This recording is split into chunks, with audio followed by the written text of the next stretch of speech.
Hey everyone, welcome back to another episode of Let's Chat Reality. I'm Molly, I'm Michael.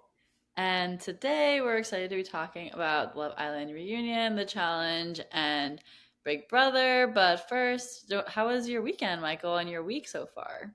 It's been good. It's weird. We're recording this on a Wednesday, which is all weird. So I feel like my whole week is totally off, but it's good. Hump day. We're getting closer to the next weekend. So how was you? You were just in London. So exciting. How was that? Yeah, it was great. That's why we had to record a little bit later this week because I just got back a couple days ago and had to catch up on all the TV that I missed. But I was loving the weather in London. It was so nice, high in the 70s, Oh which my is God. amazing, especially for August. Right now in Austin, it's over 100 degrees and it's not fun. But I also got to see Taylor Swift perform in London, which was so fun, and see the Torture Poets set. So, all in all, had a great trip. Good. Yeah, I know. You've seen Taylor this tour a couple times before that, but first time since the new album dropped. So I'm sure that was very exciting. But Yeah, it was incredible. good. But I mean, I could talk about Taylor for hours, but let's talk more about reality TV from this past week. And we have to start off with talking about Love Island, which is obviously very much a lot. People are talking about this right now with the reunion and all the updates we're hearing about, also with the podcast release. So, with there's even more updates from the reunion after the fact now. After hearing Nick's podcast, even after that, we just got an announcement that Nicole and Kendall have broken up. Before we get into that, what are your overall thoughts on the reunion and seeing them talk? For example, like Kendall and Nicole, I feel like it was kind of crazy, like what was going on there. I was like, what is happening here? It felt like they hadn't even really talked when they showed us them. I was like, the silence was very loud. So, what were your thoughts overall? Yeah, I thought there were good parts of the reunion. I think overall I was a little disappointed just because I felt like there was so much they didn't cover. They really spent a lot of time on like each topic that they did cover, but I felt like we could have covered a lot more. Like I almost wish this had been two parts because I feel like there was a lot of questions that I still feel like I had when it was over. But overall, I mean, there were definitely good parts of it. There were definitely highlights that I feel like everybody's talking about. So, I mean, I think the major stuff, yes, they covered, and I felt like we got some resolution for the major topics that I think everybody wanted to know. Yeah, yeah, you can definitely tell they cut stuff too because I mean they recorded for a few hours and this episode was only an hour and Mm, 20 minutes, so they couldn't show everything. So I really do wish they did two parts of it too because there were things that I wish that we got to see that we didn't. But so overall, I feel like it was a little bit underwhelming for me. But also I feel like now I was seeing some stuff that like they know, like now that the cast has been out and like into the real world, they know how much of like how many fans they have and how popular they are. Like it kind of felt like they knew that they were cool now, and versus like before, they weren't trying to like make it seem like they're all that and all that stuff like on the show, like they were themselves before yeah. the fame. And now that they have all this following, like people were saying that kind of changed some of the things. Maybe they like were being more cautious about what they were talking about or certain things. Like I don't know. Well, I think also it changed because now they know who the audience likes, who the audience didn't like, what people thought about different situations. And I do think that whether they intentionally did or not, that does, I think, change your opinion on things when you know what everybody else thinks. If you had a totally different take on something, or even if you just watch something back and you're like, oh, wow, that didn't happen the way I thought it did, or oh, I didn't see this conversation. Like it does change your opinion on things. So I think this reunion is totally different than if it had happened right after the season and they hadn't gone home yet. It's kind of like how Survivor now used to do a live reunion and now they do the taping, the reunion right Yeah. after the final tribal council. Like in a way, I like that they did this later because they got to watch it back, and things have changed, things are different, life has happened, and so in that way I think it is more interesting. But I almost wish that we could have gotten both. Like, I wish that they would have done a little like after show type thing right after the season, and then a month or two later we can see how things have changed and how opinions have changed and everything. So I think that would have almost been more interesting, but also very repetitive. So I don't know. Yeah. Definitely. So let's talk about quickly the highlights of the reunion and overall what we're hearing in the news right now with Kendall and Nicole. So right when the reunion, or right when the finale happened, right after that, there was a leak of Kendall's nudes from an ex of his. He claimed to say that it was from someone in the past. Then Nicole finds out it was someone right before he went into Fiji, into the island, or into filming for Love Island. So it was literally like before he saw her, or a couple days before. Yeah. And Nicole was not happy with the lie, and then he was never honest with her. So we were like hearing about this, and I hadn't even realized that he had lied when this conversation was happening. Like, I was like, wait, what did he lie about? Like, I knew that this nude was leaked, but I didn't know the context of it. So I feel like they could have done a better job of explaining that too, because I feel Mm-hmm. like I'm in the know of things and I didn't know that No, part I of didn't it. either. Yeah. So that was a little bit crazy, but I also just felt bad. Like, it was just kind of awkward watching it. Like, it just felt like they were not on good terms and didn't seem like they were going to last, which obviously we know now they did not. So overall, I wish them the best and hope that they can move on and heal from this, because it seems like they're both in kind of bad places right now. But yeah, what were your thoughts? Yeah, I mean, I felt bad for Nicole with all of this. I felt bad for both of them in different ways. Obviously, like, what happened with Kendall was not okay for somebody to leak that, whoever it was, whenever it was, not okay by any means. I do feel bad for Nicole though, because it felt like a lot of the cast was taking up for Kendall and not as many people were really like sticking up for Nicole. I mean, a couple were, but not nearly as many, it felt like. And a lot of people, even who were kind of like trying to be there for Nicole, were also really telling her, like, listen to Kendall, like, he really loves you. And like, that's not what she wants to hear. She knows that. Like, she clearly is upset not about the thing that happened, but about the fact that he lied. Like, it could have been anything, and it was just the fact that he lied for seemingly no reason. Like, I don't even know why he would lie about that to her. Like, Yeah. okay, it was still before. It was, if it was 2 minutes before he met her, like, it's still before he met her. Like, so it's not like he cheated. It's not like there was that major difference other than just like kind of lying for no reason. And I think that definitely seems to be a red flag. So I get why she would be upset about that. And it definitely felt like she was just not in a good place. Yeah, after hearing Nick's interview with her, because that was released today, I feel like she just, like, they just didn't have good communication in Mm-hmm. general, and like it seemed like, I mean, when they recorded this episode, like for the podcast, they were still together in that moment, but Mm-hmm. Nick and Natalie were talking to her like, well, what do you want, and like all these things. It kind of felt like this was like her preparing for a breakup, like in Mm-hmm. the interview, because she was like saying how Kendall lied to her in the fact that like he was embarrassed and whatever, but like in that setting, like you should still want to tell the person that you say you love like how you feel about something, because it's gonna then turn out to be worse if you end up lying and then not being honest about it all in the end either. Like, it feels Yeah. like she felt like he just wasn't being totally honest and didn't want to stay in that. Or It felt I like mean, Kendall broke probably, up with her, so like, yeah. It felt like probably one of those things where he just kind of panicked in the moment, maybe, and just like lied because it, like, he was like, oh, like, not sure what to do, not sure what to say, and then he just kind of had to go with it.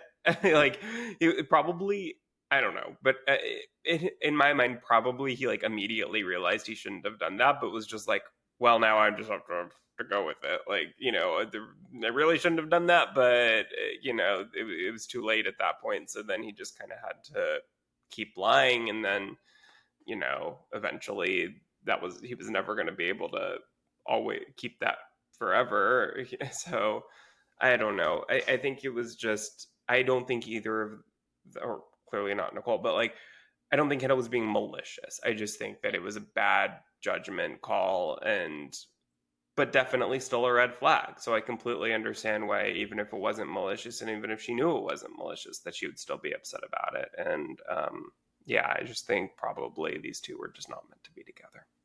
Yeah, I think we could also see that like during the show. Everyone's like, it seems like they're kind of just playing the game, which now looking back, it doesn't seem like that as much. It does seem like there were real feelings there, seeing how this is unfolding and how emotional they were, but it just wasn't meant to be. But let's go into Kayla and Aaron now. So this Speaking of one, people that are not meant to be, yeah, speaking of people not meant to be, they are very much not meant to be. Um, but it was crazy seeing finally Kaylor stand up for herself and showing that like she doesn't agree, like basically just calling out Aaron for not giving her the truth and saying things that he was bringing them up like in a setting that is obviously going to be in front of the cameras, and he could have been doing that more in private, which yes, good for the reality TV, not good for Kaylor.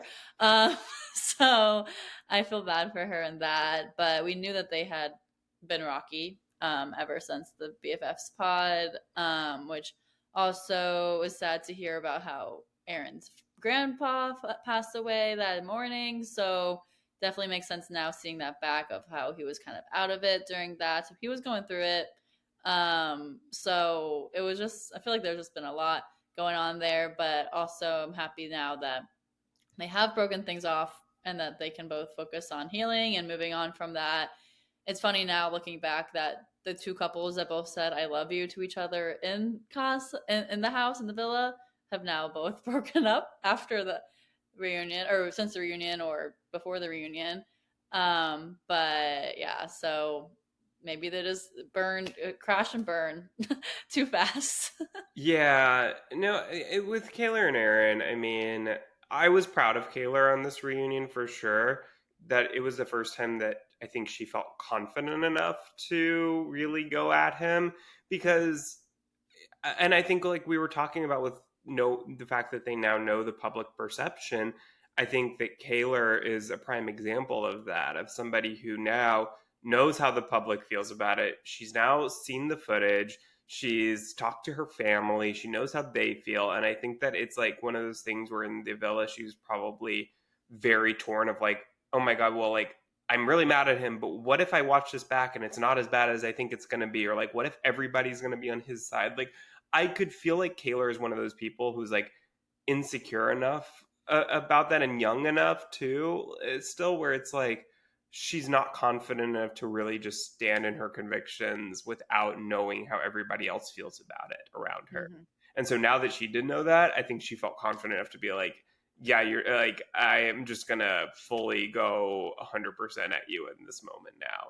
Yeah. And I mean, like you said, like it's awful. You know, I watched that whole BFFs, and it was, you could tell that Aaron was like pretty checked out at that moment, and like at that time they were still together technically, kind of. But I'm a very much like two minds with that, because it's awful that his grandfather passed away that morning. Like that really does change the way that like you watch that episode. But I also don't think that Kaylor should feel bad or be made to feel bad about being honest with him still. Like he chose to still go on the podcast too. He could have backed out if he didn't want to get into all this at that moment. And I think that would have been perfectly understandable if he backed out and it was just Kaylor on there by herself. Like that would have been fine. But he chose to go on it still. So I think he has to know that she's not going to just lie about where they are currently, or he can't expect her to not be honest because of his situation, if he chose to do that. So I think that I see both sides, but I think that all in all, I definitely team Kaylor. Yeah. I also heard Aaron on Nick's podcast that came out yesterday. A lot of Nick interviews. But he was like admitting to his faults and being like, yeah, like he should have been more honest and all these things that had happened with Kaylor. Like it feels like he's just upset about it all right now and like didn't want it to happen in that way, obviously. Like breaking up is hard. And he still likes like he still cares about Kaylor, but like it's like knows that like it's just not gonna I work just out think for we've them. heard that from him every time he's like revealed anything about what happened at Casa. He says the same thing. And it's like every time there's some other piece of information that we find out that he never said. So it's just hard to really believe anything that he says about it because we time and time again it's been proven that there's more he hasn't said, and I feel like I'm sure there's more he hasn't said still. For whatever reason, I bet that there is still some piece of information about what he did in Casa that he has not told that we don't know about. Yeah, Not like that it maybe. matters now. If they're not together, it Yeah, doesn't matter, really. yeah, But I'm sure that there's more. But yeah. we may never know. But I'm ready to see Kaylor's single journey. So let's see her partying with Liv and all that stuff. So I'm excited Yeah, for I mean, her. like that's the other sad thing too is that like really I feel like Nicole and Kayla both like because they were in these relationships that obviously are no longer now, they didn't really get to like go out and like party with everybody and enjoy this time of right after the show dropping and like this moment where like they are very well known reality stars. Like they are the it cast at the moment. And that's not going to last very much longer, probably. There's going to be some new casters, going to be a new season of other shows that come out and they're going to be in the spotlight. And it really kind of sucks that because of these kind of toxic relationships that a couple of them were in, they didn't really get to enjoy that moment as much as they should have. Yeah, yeah. Well, we'll see. Obviously, we love Nicole. Well, we love Nicole and Kaylor, and also hope the best for Kendall and Aaron. But with the rest of the cast, we don't need to go into all of that because we obviously There there's enough wasn't much drama else. with with Leah, Miguel. We love them, and Kenny Cordell and and Janae, Serena and yeah. Janae and Kenny. Everyone is doing well, and they're all official boyfriend girlfriend. So I really hope that they continue and continue to show their love. Another thing, lastly, for Love Island that we had to discuss is the fact that they showed the full footage, unedited, of the Andrea vote, which took up a lot of time in the episode, and don't really know if we learned that much from it. But what were your thoughts on that, Michael? At first I was like, ooh, this is cool. Like, this is kind of a new thing that like Bravo, Peacock are doing on their reunions. We saw with the Vanderpump Rules reunion that they watched the finale footage for the first time together at the reunion. We saw on New Jersey that instead of a reunion, they did a kind of watch party type thing where the two factions of the cast each watched the finale for the first time together, and we saw their live reactions to the episode. We saw a little bit even on Traders at the finale where they watched for some reason the finale for the first time, even though they all knew who won. I don't know, that was weird. But this, I think, took it a little too far. I don't need to see, like, it was cool at first for the first few minutes. I was like, oh, this feels like watching Big Brother live feeds. But this is kind of a live feed that, I mean, maybe I would have watched it. I don't know, the whole thing. Like, it was long, and I just don't know why. Like, they talked about it a little bit earlier in the reunion, and there wasn't any drama that came of it anymore. Like, it was kind of like agree to disagree. Okay, whatever. They're all over it. If it had been an issue, like if they had fought about it still, then I get it. Why we would want to watch this to be able to see, okay, who's right. But now it just feels like it's almost too late. Like this is maybe something that they should have like released on Peacock, like you know, after the finale, like or something like I don't know. I don't know the right way to do it, but I feel like this wasn't exactly it. I just don't think they needed it at all Yeah. because they could have given us more with Serena and Cordell. Apparently, there was a lot that got cut from them and stuff like that that we could have been enjoying seeing more of updates and other things going on that we didn't because they put that in for 13 minutes. Well, and like I'm a little bit less like it's a little bit less egregious because it was on Peacock, there's not like a time limit to the episode. So the episode could go as long as they want it to. So like Yeah. I'm not as upset like feeling like, oh, they could have shown more of other things because they still could have shown more of other things. Yeah. Like you know what I mean? Hmm. So that to me isn't as I just feel like maybe this is something that they could have released online by itself before the reunion, had everybody watch it, like have it out for the whole cast to see, and then say, okay, we released this footage. After you watched that back, did it change your opinion at all? Like we don't need to watch them watch it for the whole 13 minutes. Like none of their reactions were that crazy to where that was like important for us to see. So I Yeah. don't know. And it's not like we as the fans cared about Andrea leaving. Right. We were Like I like, think oh, at the time we did maybe, but like yeah, months have passed and so much has happened since then that like I don't think anyone was up in arms about it anymore. no. The time had passed. We didn't really need to relive that entire moment, but they wanted to show it to us, so we had to watch it.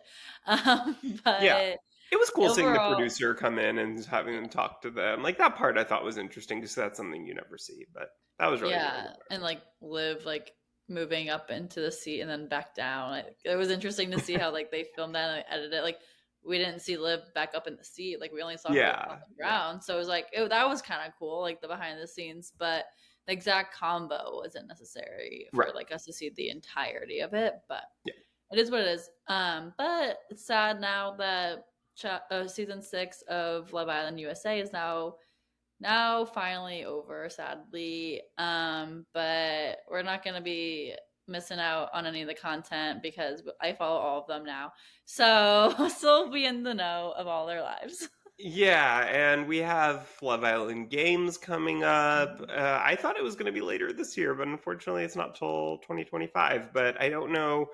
I would assume that it's going to be like early, like January, February of 25, because I feel like they're going to want to do it before the next summer season. Like this has been such a huge season of Love Island, and I think that they'll want to capitalize on that and not make everybody wait a whole year for the next season. I think they're going to want to do something around like January, February to keep everybody who's subscribing to Peacock just for Love Island. They don't want them to, they want them to know that something's coming up sooner, that they'll want to keep their subscriptions for a couple months so that they can still get in on the Love Island action and then stay until the next summer.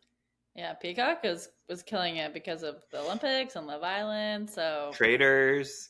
Oh, Raiders. maybe I bet I okay. I think I know. They'll do traders from like January. Oh no, because traders is one a week, so that's gonna last a little while. So I'm a little surprised they're not doing it at the end of this year because then they could have done Love Island games at the end of this year, go right into traders in January, and then go straight from traders basically into next Love Island. So that would have, I feel like, been the smart thing to do. But I don't know. We'll see. Yeah, no, that's surprising. But let's move on now to the challenge. We have challenge season 40. So we have the first two episodes. Well, episode 0 also. But the first two main regular episodes of the season have aired, both parts of the Era Invitational. And Molly, this is your first main flagship challenge season you're watching. So we're a couple episodes in. What are your thoughts so far? I think it's exciting. It's like obviously it's a really big cast right now, so they're trying to dwindle that down. So there were a lot of challenges in these two episodes, or just seeing like the first episode was kind of like, oh, like who's gonna be in the challenges, and then seeing those all the challenges in the second episode is every single part of the episode was basically a challenge. Yeah. And then them deliberating on who else was getting in there. But overall, I enjoyed it. I think that the cast is obviously exciting to see, like people who have relationships with each other and like friendships and all the drama and non-drama people, like people couples or whatever. It's like it's interesting to see that side of things. So I'm enjoying it so far. Yeah, I feel like this is really this whole like first 3 episodes that we've seen have really been, I feel like, a setup to like I think next episode will feel like the first real episode, like a normal season of the challenge.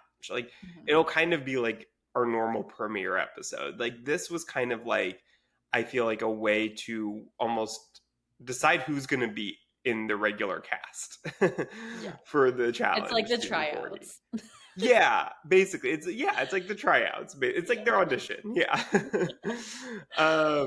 But I'm glad that they did, cuz like this is such a monumental season that I do think that it's good that they had this, they wanted to get as many people as they could to be involved in it, and this was really the only way to do that. Like, a 40-person cast for a season 40, 10 from each era. Like it was, I think, necessary but really sad, because I want to see all of them continue on and be in the season as long as they can. It's kind of like Survivor Winners at War, where they had to, or they didn't have to, but they chose to do the island of extinction on that season, so that everybody would basically be involved in some way in the season all season long. So they didn't do anything quite like that on this season, but I do think that this way everybody was at least able to be in 3 episodes technically, which I feel like was, it was better than it could have been, and I was pretty happy with it overall. I think that this is a strong start to the season, and I'm excited for the rest to come. But what did you think of, we talked a little bit about this preseason with Scally, but what are your thoughts on the format of the season, with the eras being the teams, 4 teams for the season, and the format that we've seen so far with it, the Era Invitational? What are your thoughts on kind of what we've seen so far in terms of the way that the season is being structured? I think it makes sense. Like I enjoy the structure. I don't have any complaints or really can't compare it to a lot. So I don't know entirely of like what could be better about it for right now. Like right now it seems like it's working. But and like The- obviously with seeing like you can tell like the different teams and like the strengths and different things with that, like Mhm. it makes sense. And they like in some of the previews they're like, oh well, this person's the threat on like a different era. Like they can like really think between the teams too, which is kind of cool. But so I'm enjoying that. Yeah, so to kind of like give you a little bit of context, the challenge is interesting because every season is very, very unique in terms of the format and the structure. A lot of times they've done seasons like where they're in pairs, like they do X's or rivals or things like that, where everybody's paired up with someone who they hate for the whole season. Or they'll do seasons where it's individual, and every challenge is, sometimes they're in pairs, sometimes they're in teams, sometimes they're playing individually, and so like every week is very different. And I've seen that a little bit on USA, where they, season 1 and season 2 were so different from one another and how they were structured. Mhm. So yeah, I think that I like the way that this season is structured. I think that like this episode was a little bit, because I feel like for a show called The Challenge, the challenges are usually kind of the least interesting part to me of it. So this episode wasn't my favorite, Mhm. but I think because we had 2 episodes of setup where we got to see everybody interacting, which that was the part that was exciting to me of season 40, was you have so many people, like kind of the newer school people who are, currently on season after season after season, interacting with people who hadn't been on the show in 10, 15, 20 years. And it's so weird. It's like, oh, I never thought that like Katie Cooley and Amanda Garcia would interact with each other, but like they're so similar of like different generations of the same kind of like archetype on the show that it was like, oh, this is really cool to see them like in a house together, because it's just one of those things you never thought would happen, because you never thought some of these people would be willing to do a season again on the main show. You know, they have All Stars where they have kind of the older school people competing, but it's like a shorter filming season. It's like they're kind of very much like with each other, the old school still, and it's not a big like mix like we have now on the season. So I feel like we got to see enough of that in the first two episodes where I was like, okay, now we just need to like get, eliminate a lot of these people so we can really start the regular season next week. Yeah. Yeah, I agree. But let's kind of get into some of the eliminations that we saw in this episode. So we saw some classic eliminations from each era. We saw Balls In, Pole Wrestle, Hall Brawl, and Take Shelter, which were each meant to kind of represent each era, but it wasn't the each era's elimination that they each competed in. That was random. So, of those four that we saw, which one do you think looked the hardest, and which one, if you had to pick one to do, which one would you have wanted to compete? I think the pole wrestle looked the hardest. I think because they're like both fighting for the same pole. Like there's obviously like there's the endurance part of it, but also the strength part of it, Mm. which makes that more hard. I think, in my opinion, like, and also all of these challenges, except for the take shelter, were like against each other. So those also, I think, with that, like being against someone else is also hard. Like I would say I would probably want to do take shelter just because that one it seemed like the less physical one. And like I could probably do that one. But the other ones I'm like, I don't know if I could do. Maybe balls in I could probably do. But I think I would just like be dragged on the ground like what's who was it, Olivia? Yeah. In Hall Brawl. Oh yeah, Um Hall Brawl to me, like if I was wanting to be a masochist for a moment, I would compete in a Hall Brawl. Like I would die. I think I would actually not make it out of there alive. So yeah. But I that that one would seems be the hard. hardest for me for sure. Yeah, I don't know. I guess with Hall Brawl, it's like it does seem hard, but then pole wrestle seemed like just more strenuous in my opinion. I think Hall Brawl does have, I think, a more strategic element to it, Yeah. because it is not necessarily just about like brute force strength as it looks like. It's about getting your opponent just slightly more closer to your side Hmm. and then just running. Like Yeah. getting to a point where you have a shorter distance to run so that you can just make it to your button first. Hmm. So as long as you don't have to get them very far even necessarily, as long as you're like relatively equal speed in running, I guess. So you just have to get them slightly closer and then just make a run for it so you can get to the button first. So yeah, I think that's actually true, that there's probably like Hall Brawl appears to be the most physical, but like it's a little bit more strategic, I guess, than something like pole wrestle. Yeah. But I think the only one that I could even like possibly do is take shelter, because it's just not as physical. Like it's definitely more like strategic, more you can kind of use your brains a little bit more rather than just physical strength, which does you still have to get all the everything untied, but a lot of it is not physical. So that's probably, if I had to choose one to do, I think that would be that one. Yeah.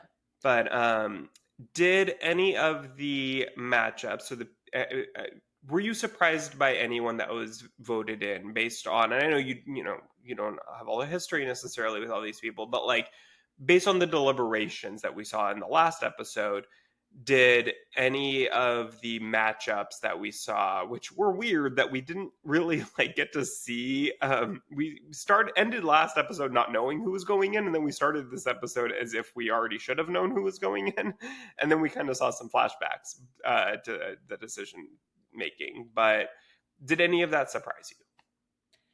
Yeah, I was surprised to see Polly be chosen. But because I actually know him.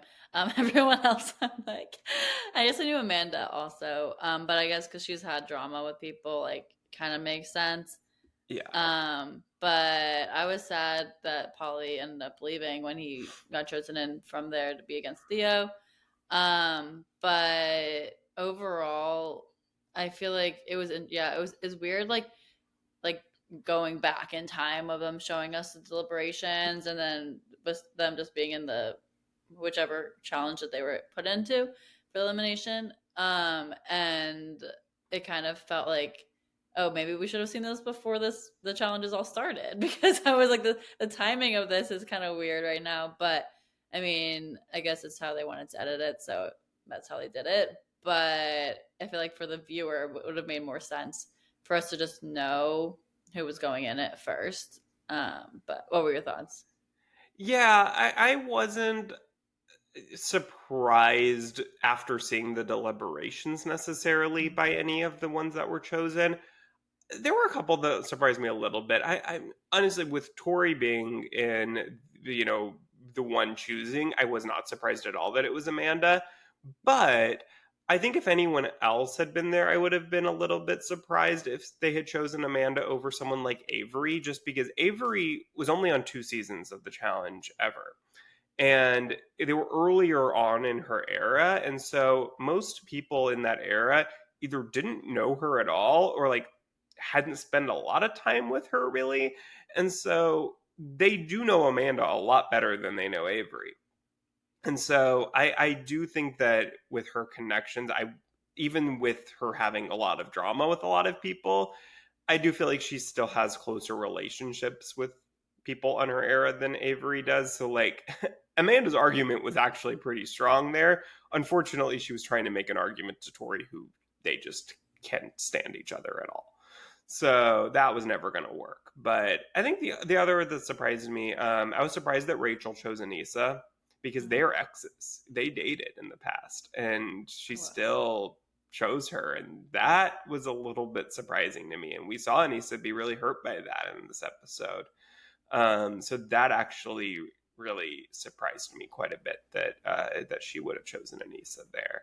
And then I guess Laurel choosing Kara, that was, I mean, that was pretty cutthroat. They have a lot of history of being rivals, but they have a lot of history, and Laurel doesn't have a lot of history with as much history with some other people on her team, and so I mean, she literally didn't know Aviv, so that was kind of surprising. I feel like I would have maybe expected her to end up going with Aviv there, even though she has not a great history with Kara. She has a history with Kara, and Kara's a really strong competitor, and Aviv is much more of an unknown.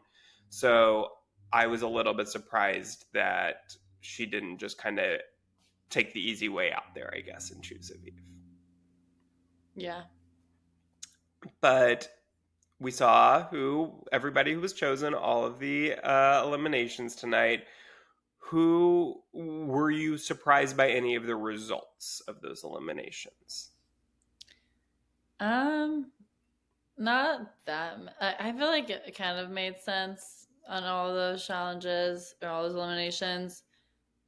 Maybe with Tony and Leroy would be the most surprising one to me. That Leroy got eliminated there, which also like everyone was like sharing all these like emotional stories like right before you hear about like who's eliminated.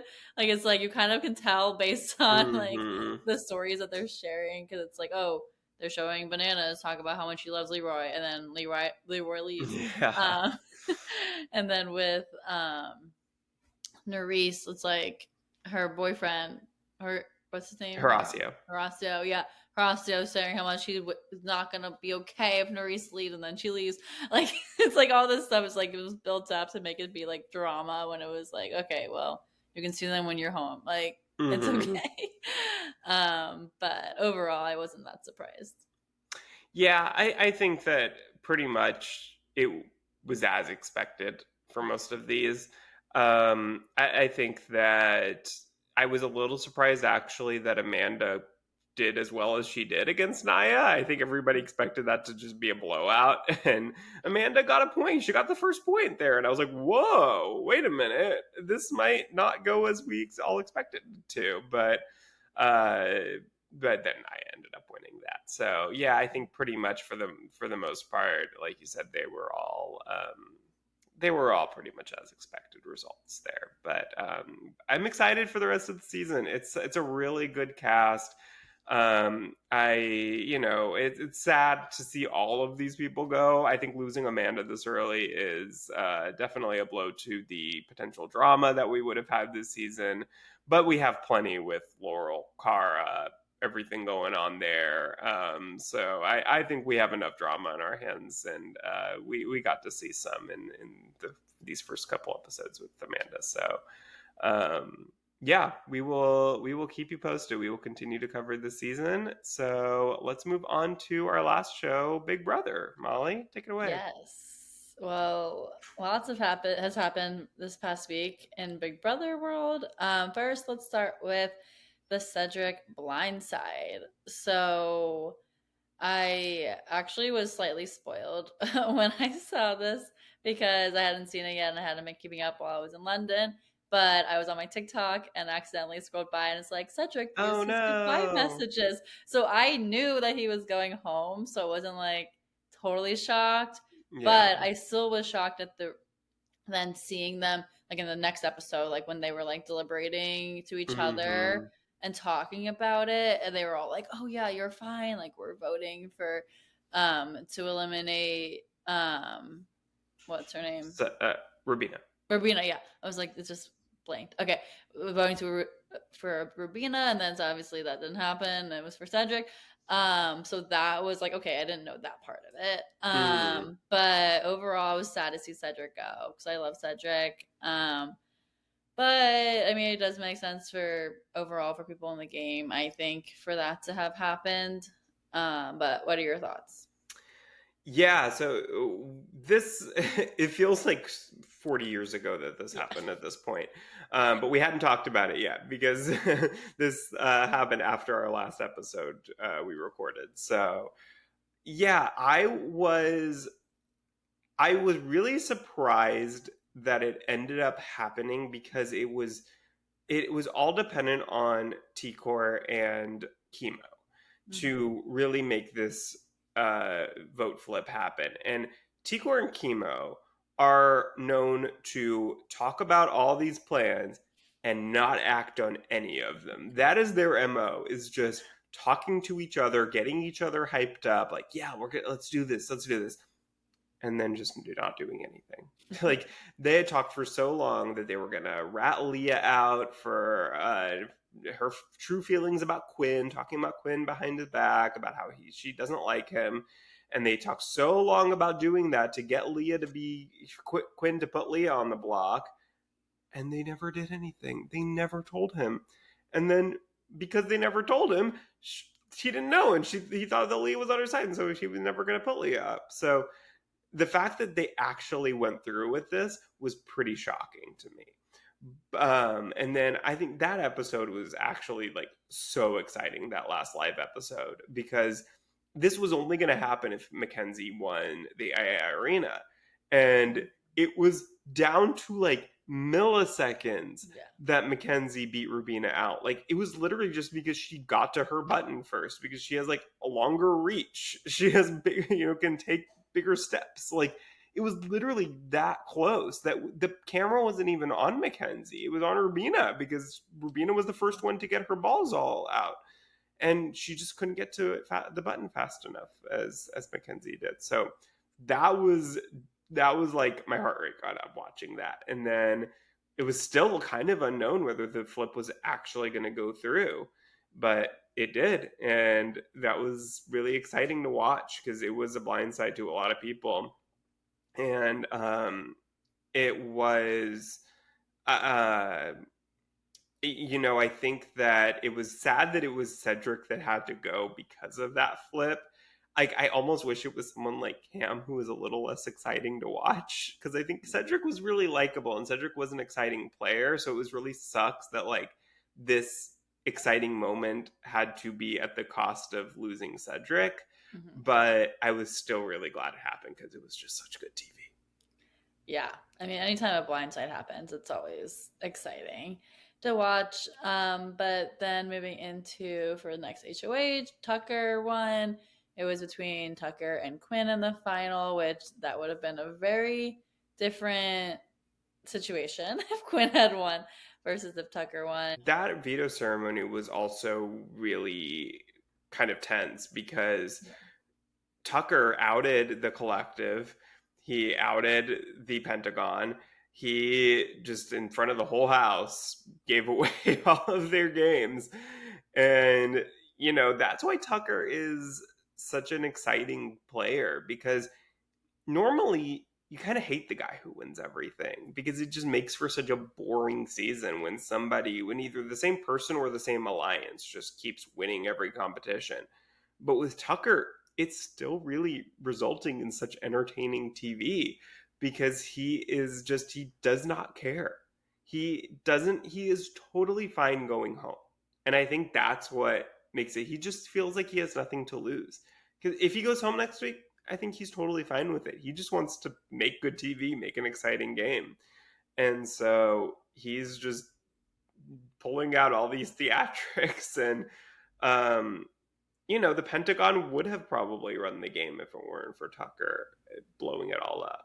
Or really, I mean, Tikor and Chemo, I'd give the credit to for that, I guess.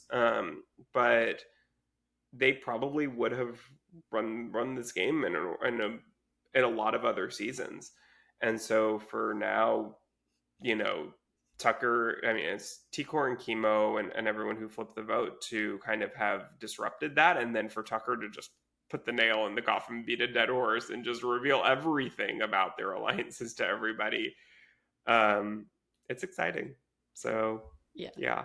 When I watched that, I was like, well, definitely don't say blowing the Pentagon up in the I airport. know. Um, like the way that we're just talking about it, it's like, oh, well, that's the alliance name. Don't worry. Um, I know but that, yeah.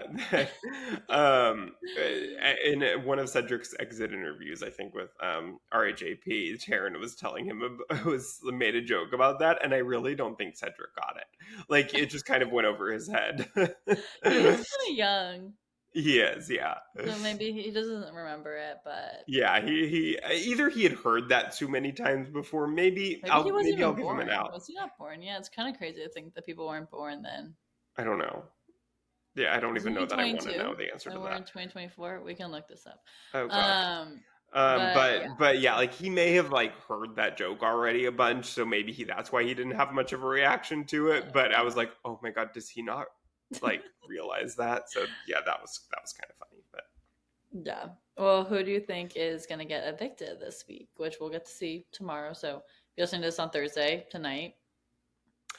I I think that right now Brooklyn is probably the most likely, but there is still very much, I mean, it could be changing as we are recording right now because there Yeah. is definitely still a lot of potential for Tikor and Chemo to go through with, I mean, what they are kind of thinking right now, which is wanting to flip the vote again and get Cam out. So it's gonna be very, very close vote if that happens. Like it's going to probably be a 5-4 vote. Which, how exciting is that? After last season, where almost every single vote was either unanimous or like maybe one person just throwing a sympathy vote, we haven't had a single unanimous vote this season yet. So that's another big difference this season that I love. But yeah, it definitely could change, but I'm going to say it will either be Brooklyn or Cam. I think the Chelsea's pretty safe right Yeah. now. Yeah, I And agree. it really all depends on the AI arena again, which I have to say, loving that twist overall. It's making Thursday episodes so exciting. And normally they are pretty boring when you know what's going to happen. So this time there's no way to know what's going to happen before because there's so many different combinations of potential nominees. Yep, I'm excited to see what will happen when whoever wins, and then like the decision of the house has to basically be made in that moment. It's like, okay, well, what's happening now? So that will be fun to watch. And then overall, who do you think is in the best spot in the house right now? That is really hard to say this season because I feel like nobody is like really masterminding things in a way like Suri did last season, for example, or we've seen in the past with someone like Derek or whoever. Like there's normally like one person who's really like playing so far above and beyond everyone else.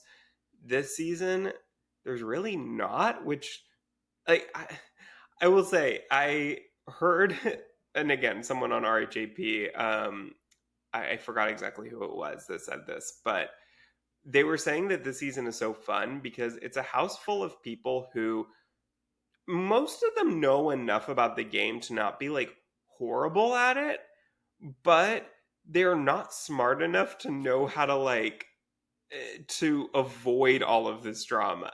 Like there, I'm misquoting it, but it was really fun because it was like, yeah, that's really true. That like there are a lot of people who know enough about the game where they're not like actively playing like an awful game, but there's nobody playing at such a high level that they're able to kind of control and like get people to not reveal things. Like everybody's just kind of like playing so messy, which is making it so much fun. Yeah. I like that they're not hiding things from each other. Like I'm like, oh, I would do the same. Like I feel like that would be a hard part about being a big brother, just like not being able to be honest about everything that's going on or like certain alliances because you're living with them and like around them all the time. Like I'm shocked at other seasons and how they are able to keep things away from each other so long. So for this season, it's like it makes sense. Like I'm like, yeah, like I get that they're telling each other things or like Yeah, you just get things are just bored. messy. Yeah. Like I think that what's so different about Big Brother than most other shows is that most other shows where like it's a week is really 2 to 3 days.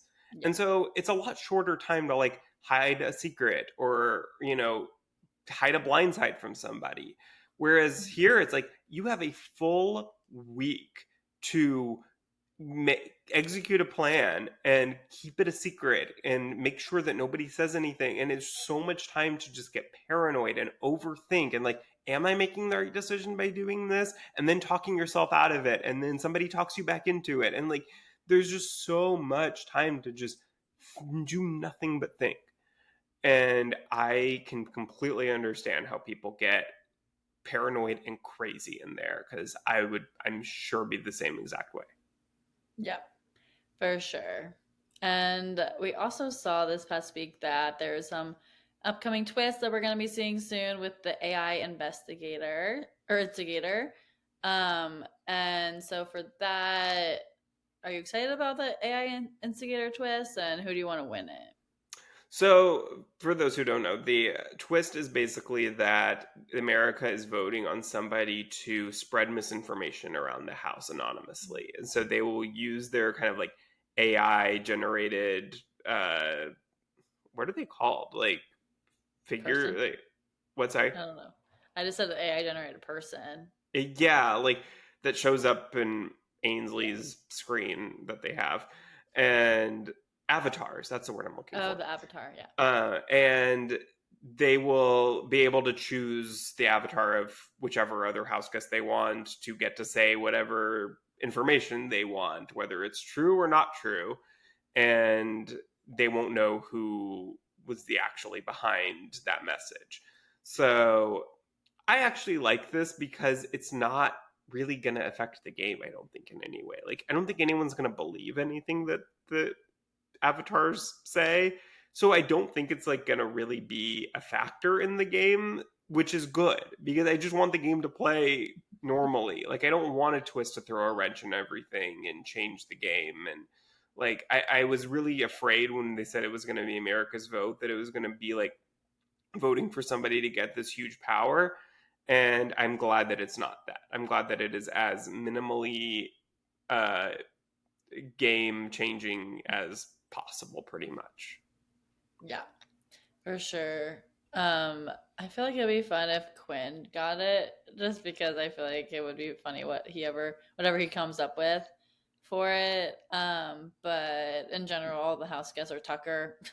Tucker would be fun to have. Yeah, he would be fun, but I almost hope he doesn't get it because I think that Tucker's messy enough as Yeah, is. Like, I don't think he really would need to or want to say anything like anonymously. So yeah. I He kind of would hope it. say who he was the instigator. Yeah, like I just hope that it's somebody kind of random that they wouldn't expect that like knows enough information. Like maybe someone like Brooklyn. I feel like that would be really fun because I feel like she knows enough about people that she could give some like enough truth behind some of the misinformation that would maybe make it believable, but they wouldn't necessarily expect it was her. So I think that would be fun, like Brooklyn or Chelsea. Yeah, I hope it's one of them as well. That'll be fun to see. But we'll be watching more Big Brother this week, obviously. It's every day. Um, with the live 24/7. feeds. Well, not 24/7 because the feeds Well, go out a lot, but yeah. it's supposed to be 24/7. Yeah, now I can be watching the feeds again since it was Yes. hard to watch that. I just caught up on Come back to episodes. the dark side with me. Yeah, back into the reality TV world again. Had a little bit of a break and now back right into it. And with the Challenge 40, the eras, I'm really excited for that. And just make sure you're following us on our Instagram and TikTok at Let's Chat Reality. We'll be back next week with another episode. And thanks so much for listening. Bye, everyone.